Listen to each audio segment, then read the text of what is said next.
Olá pessoal, boa tarde. Vamos falar agora de alguns equívocos de percepção e de compreensão de manifestações sintomáticas dentro da condição autista. E prestem atenção, eu vou falar aqui sobre adultos de diagnóstico tardio, nível de suporte 1, e que de uma maneira muito equivocada e sem sentido gostam de reafirmar que não precisa se ter o diagnóstico porque dá conta da vida. Quando você está na condição autista e você sofre pressões naturais em virtude de quebras de rotina, de ter que conviver com o novo, de ter que dar conta de vários estímulos simultaneamente, de você ter que quebrar uma eventual rigidez cognitiva, ou de você ser censurado pela estereotipia que você tem, todas características evidentes e muito comuns no nível de suporte 1. Esse indivíduo, ele internamente, ele desregula emocionalmente. E essa desregulação, ela sai de uma intensidade leve, vai crescendo e pode chegar numa desregulação grave.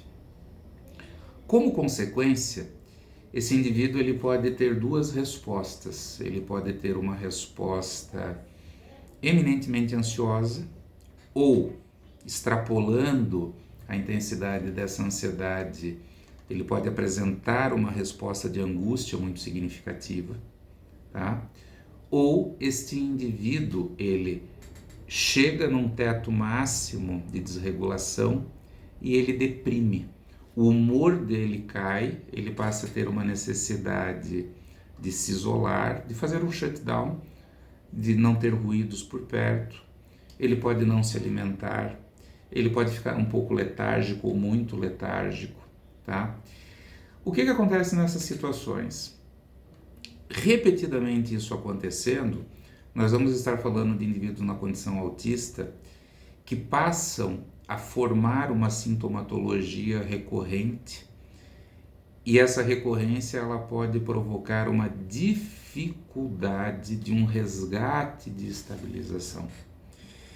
E aí o que acontece?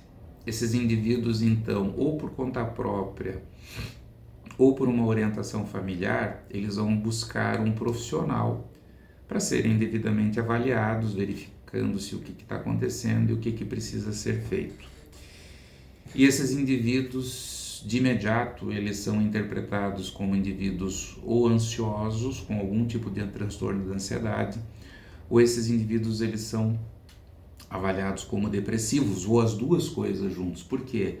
Porque ele pode ter um pico sintomatológico de ansiedade junto com um pico de queda e fechando uma sintomatologia depressiva.